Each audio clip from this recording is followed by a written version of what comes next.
불집골의 효자 이야기. 옛날 경상도 어느 마을에 강시성을 가진 마음씨 착한 청년이 살고 있었습니다. 그는 나이든 아버지를 모시고 살고 있었는데 어느 날 그의 아버지가 몹쓸 병에 걸려 자리에 몸져 눕게 되었습니다.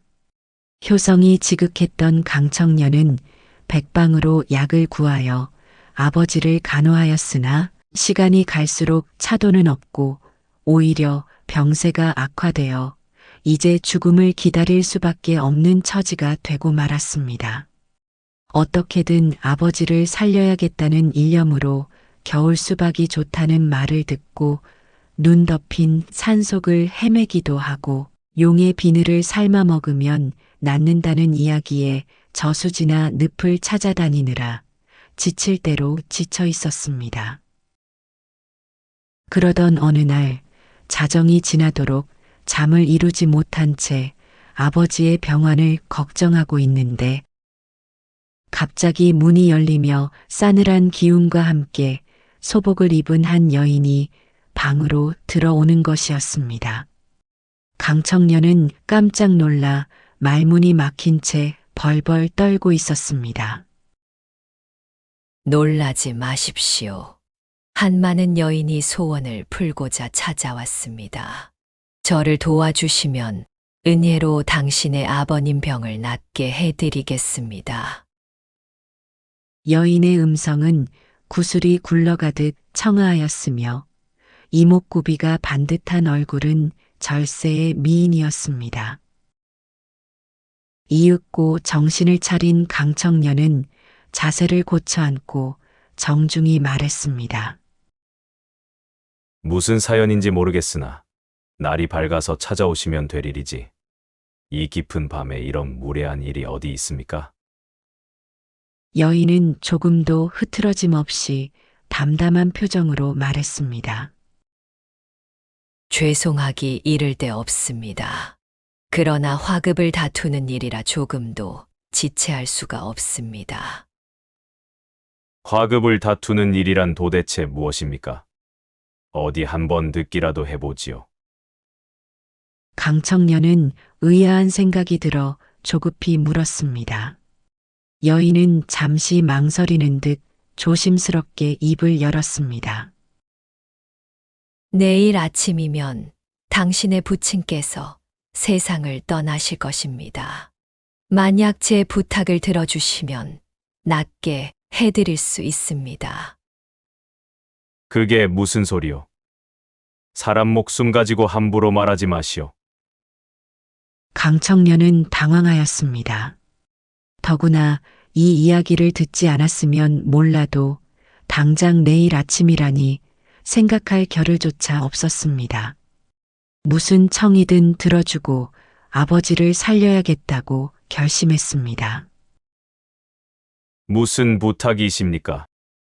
설령 제 목숨을 앗아가신다 해도 아버님을 낫게 해주신다면 다 들어드리겠습니다. 매달리다시피 다그치는 강청년의 말에 여인은 무척 어려운 일이라고 전제하며 말을 이었습니다. 사실 저는 100년 묵은 여우입니다. 내를 만나지 못하여 승천하지 못하고 산속을 떠돌며 살았습니다. 이제 너무 늦어 마지막으로 사람이 되고 싶습니다. 그런데 사람이 되려면 10년 동안 사람과 동침을 해야 합니다. 마땅한 사람이 없어 기다리던 중 당신의 딱한 사정을 알게 되어 이렇게 찾아왔습니다. 저는 사람이 되어 좋고 당신은 아버지를 구할 수 있으니 모두에게 좋은 일이 아닙니까? 제 부탁을 들어주시겠습니까? 강청년은 기겁을 하였습니다.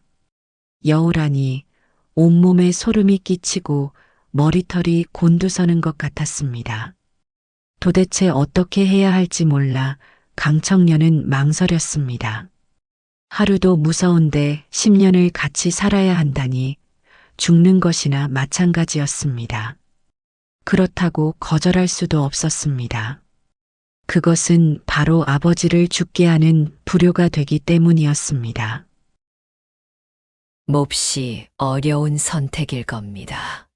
그러나 빨리 결정하셔야 합니다. 제 갈 길도 바쁘고 당신 아버님의 목숨도 화급을 다투고 있습니다. 여인은 단호하게 말하며 조용히 일어서는 것이었습니다. 강청년은 놓칠세라 벌떡 일어나 옷자락을 잡으며 알겠습니다. 당신이 원하는 대로 따르겠습니다. 하고 엉겁결에 말하고 말았습니다. 그제야 여인은 밝게 웃으며 몇 번이고 고맙다는 인사를 하고는 소매 끝에서 약 한 첩을 꺼내 주었습니다. 그리고 시간을 지체하지 말고 곧장 다려드리라고 말한 후 홀연히 사라졌습니다. 강청년은 여인이 사라진 곳을 한참 바라보다가 정신을 가다듬고 약을 다려 아버지께 드렸습니다. 잠시 후 참으로 신통한 일이 일어났습니다. 손발을 가누지 못하시던 아버지께서 마치 깊은 잠에서 깨어난 듯 기지개를 켜며 일어나시는 것이었습니다. 강청년은 너무나 기뻐 엉엉 울기까지 하였습니다. 그러나 기쁨도 잠시, 이제 닥쳐올 여우와의 생활이 걱정되었습니다. 은혜를 입었으니 반드시 갚아야 하지만 백년 묵은 여우 모습을 생각하니 도저히 감당할 자신이 없었습니다. 그렇지만 도리가 없는 일이었습니다. 미물도 덕을 베푸는데 하물며 사람이 미물을 속일 수는 없었습니다. 강청년은 마음을 정리하고 조용히 그날이 오기를 기다렸습니다. 열흘 후 보름달이 밝게 떠오른 밤이었습니다. 자정을 넘긴 시각, 여인은 전과 마찬가지로 소리 없이 찾아왔습니다. 이제 약속을 지킬 때가 되었습니다. 어서 아버님께 인사드리고 저를 따라 오십시오. 강청년은 아버지가 계신 건너방 문 앞에 엎드려 큰 절을 하고는 아버님, 부디 건강하시어 오래도록 만수무강하십시오. 어서 가셔야 합니다. 여인의 말이 끝나기도 전에 강청년은 일어섰습니다. 이미 결심한 일이었기에 망설일 것도 없었습니다. 여인이 안내하는 대로 그저 따라 나섰습니다. 어두운 밤길은 청년의 마음을 더욱 긴장시켰습니다. 한참 후 산속 깊이 들어가니 어느 조그만 굴이 앞에 보였습니다. 이곳이 우리가 살 곳입니다. 여인은 나직이 말하며 먼저 기어 들어갔고 강청년도 따라 들어갔습니다. 그런데 굴에 들어서자마자 여인은 커다란 여우로 변하여 그의 몸을 칭칭 감아오는 것이었습니다. 가슴이 답답하고 뼈가 으스러지는 것 같았습니다.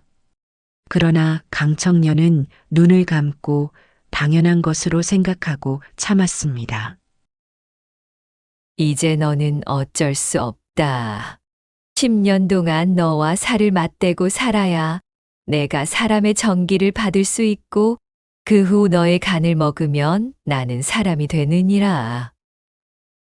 이 소리를 들은 강청년은 청천벽력 같은 소리였습니다. 고생이야 이미 각오한 사실이지만 자신의 간을 먹는다 하니 이것은 죽음을 의미하기 때문이었습니다. 청년은 이제 모든 것을 체념하고 여우가 시키는 대로 행동하여 죽을 날만 기다릴 뿐이었습니다. 그리고 세월은 흘러 10년이 지났습니다. 바로 여우가 약속한 그날이 다가왔습니다. 여우가 그를 희생하려는 순간 갑자기 뇌성이 치며 바위가 갈라지는 큰 이변이 일어났습니다. 다음 날 아침, 아래 마을 사람들은 밤새 오들오들 떨다가 날이 밝아 소리나는 쪽을 찾아가 보니 그곳에는 깨어진 바위 속에 아담한 석불이 봉안되어 있었으며 그 밑에는 커다란 호랑이가 눈을 껌뻑이며 지키고 있었습니다. 그 후 사람들은 근처 부처님들이 모여 여우를 응징하고 강청년을 구하여 석불이 되게 했으며 호랑이를 이 불상을 지키게 한 것이라 믿었습니다. 지금도 이 협곡을 부처님들이 모여 강청년을 구했다고 하여 그곳을 불집골이라 부르고 있었습니다. 계모와 두 자매. 충청남도 당진시 대덕동에는 봉암산이라는 아담한 야산이 자리하고 있습니다. 이 산 정상에는 두 개의 바위가 나란히 서 있는데 사람들은 이를 형제바위라 부릅니다. 이 바위에는 오랜 세월 전에 내려오는 애틋한 사연이 깃들어 있습니다. 옛날 봉암산 아래에는 금슬이 좋은 부부가 살고 있었습니다. 그들 슬하에는 사이가 각별한 두 딸이 있었습니다. 그러나 어느 해 부인이 병을 얻어 시름시름 앓다가 세상을 떠나고 말았습니다. 남편은 딸들과 함께 하루하루 살아갔지만 아내 없는 살림이 제대로 될 리 없었습니다. 깊이 고민하던 남편은 새로 아내를 맞아들여 딸들에게 안정을 주고자 하였습니다. 새로 맞아들인 아내에게는 아들이 하나 있었으나 5 식구가 서로 이해하며 오순도순 살아갈 수 있으리라 생각하였습니다. 남편은 아들을 각별히 보살폈는데 그래야 새 아내도 자신의 딸들을 잘 돌봐줄 것이라 여겼던 것입니다. 그럭저럭 몇 해가 흐르면서 두 딸도 자라 부엌 일을 하고 샘가에서 빨래를 하게 되었습니다. 그러나 새어머니는 방 안에서 편안히 지내며 모든 집안일을 딸들에게 맡겼습니다. 딸들은 일을 그저 그러려니 하며 묵묵히 감내하였습니다. 그러던 어느 날 큰딸이 일터에서 돌아온 아버지를 붙잡고 엉엉 울었습니다. 아버지가 이유를 물었으나 큰딸은 아무 말도 하지 않고 계속 눈물만 흘렸습니다. 그날 이후 두 딸은 늘 함께 다니기 시작하였으며 그러던 중 새어머니가 딸들을 서둘러 시집 보내려 하였습니다. 결국 큰딸이 먼저 시집을 가게 되었고 작은 딸은 점점 풀이 죽어갔습니다. 게다가 새어머니의 학대는 점점 심해졌으나 아버지는 이를 전혀 눈치채지 못하였습니다. 어느 날 아버지가 장에 간 사이 새어머니는 작은 딸을 심하게 매질하였습니다. 새어머니, 왜 이러세요? 제가 뭘 잘못했나요? 이것이 어디다 대고 대꾸질이야? 새어머니는 동생이 말대꾸한다며 더 매질을 하였습니다. 견디다 못한 작은 딸은 그 길로 시집간 언니를 찾아가 하소연하였습니다. 언니, 나 도저히 살 수가 없어. 엄마가 너무 보고 싶어. 그래, 이렇게 왔으니 엄마 산소에 다녀오자꾸나. 자매는 엉엉 울며 세상을 떠난 어머니의 묘소를 찾았습니다. 어머니의 묘 앞에 엎드려 오열하던 자매는 결국 함께 죽기로 결심하고 묘 앞의 소나무에 목을 메고 말았습니다. 밤이 깊어도 작은 딸이 돌아오지 않자 새어머니는 혹시나 하는 마음에 친어머니의 묘소를 찾아갔습니다.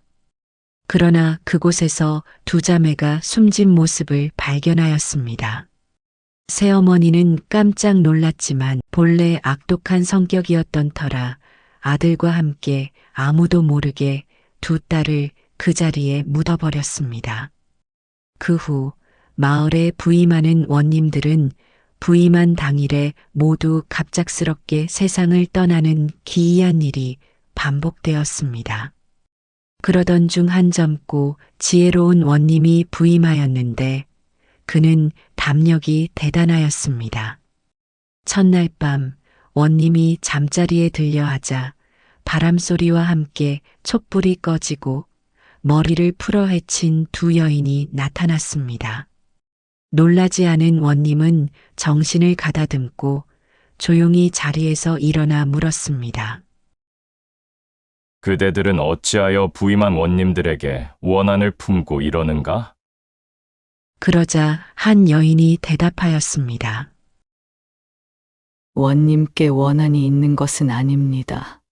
다만 저희 사연을 들어주기도 전에 원님들이 놀라서 세상을 떠나시니 어찌할 방법이 없었습니다. 그들은 지금까지 겪었던 일을 털어놓으며 원님께 원한을 풀어달라고 간청하였습니다. 이에 원님은 이를 흔쾌히 승낙하고 다음 날 아침 일찍 봉암산에 올라 두 자매가 묻힌 곳을 찾아내어 정식으로 묘를 만들어 주었습니다. 또한 계모를 잡아들여 자백을 받고 그녀의 죄를 물어 목을 베어 강가에 버리게 하였습니다. 그리하여 원님은 무사히 부임을 마칠 수 있었습니다. 얼마 후 원님의 꿈속에 두 자매가 단정한 옷차림으로 나타났습니다. 그들은 방긋 웃으며 선계에서 잘 지내고 있으니 감사드립니다. 라며 인사를 하고는 사라졌습니다. 이날 봉암산 정상에서는 천둥과 번개가 요란하게 치는 소리가 들렸습니다.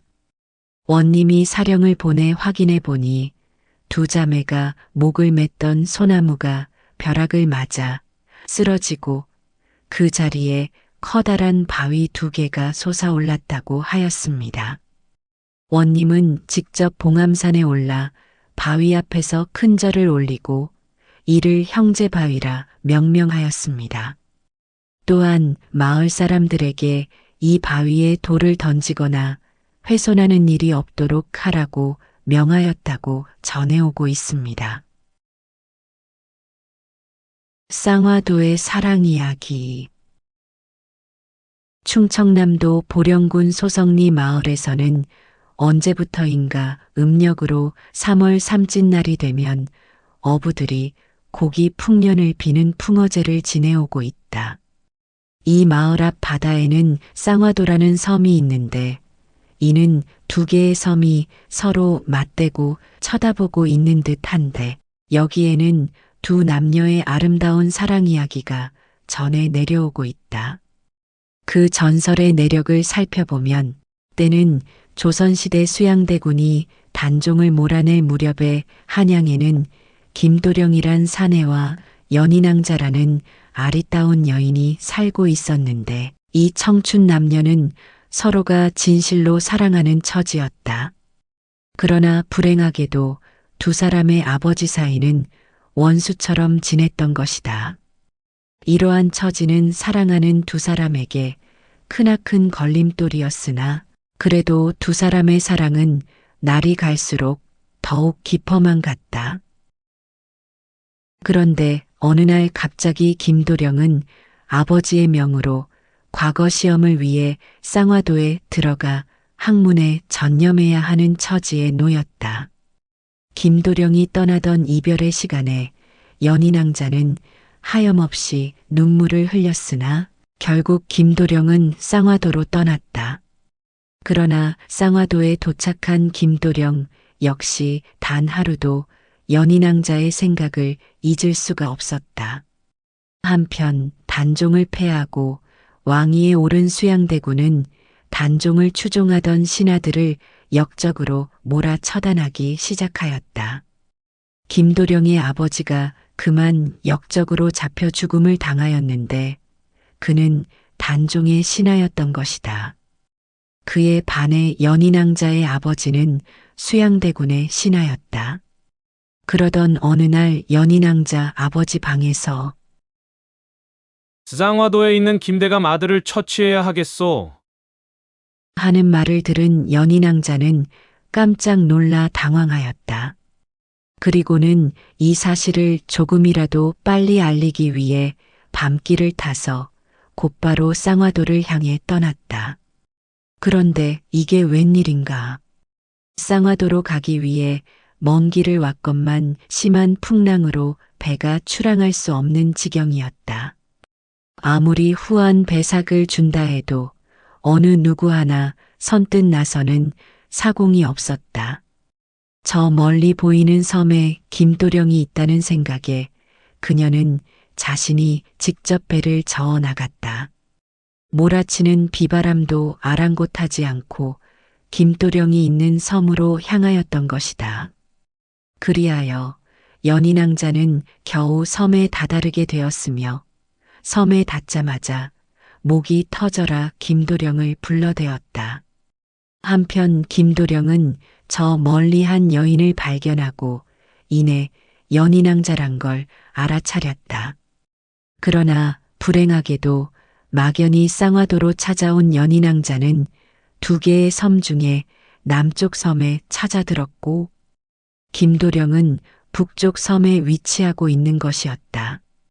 그녀는 도령에게 위기 상황을 힘껏 외쳤으나 김도령에게는 들리지 않았다. 그런데 그 풍랑 속에서도 조정에서 보낸 도령을 처형하기 위한 배가 나타났다. 연인왕자는 그걸 보자 바로 북쪽 섬을 향해 노를 저었고 이 광경을 보게 된 김도령은 바닷물에 뛰어들어 연인왕자의 배를 향해 헤엄쳐 나갔다. 바로 그때였다. 하늘에서 갑자기 큰 천둥 소리와 함께 번개가 치고 먹구름이 내려오더니 김도령을 처형하러 오는 배를 침몰시키고 낭자와 도령을 감싸더니 하늘로 올랐다. 하늘에서 그들의 사랑을 맺어준 것이었다. 그러나 두 남녀는 지상에서 사랑을 맺길 원했고 이것을 알게 된 옥황상제는 그들을 두 마리의 용으로 만들어 하나는 남쪽 섬에 하나는 북쪽 섬에 내려보내 3월 삼짓날에 만나도록 하였다 한다. 그 후부터 언제부터인지 이 지역에선 매년 음력 3월 삼짓날에 제사를 지내는데 이때 하늘에서 두 줄기 먹구름이 생기면 고기잡이가 풍년이 된다고 전해오고 있다.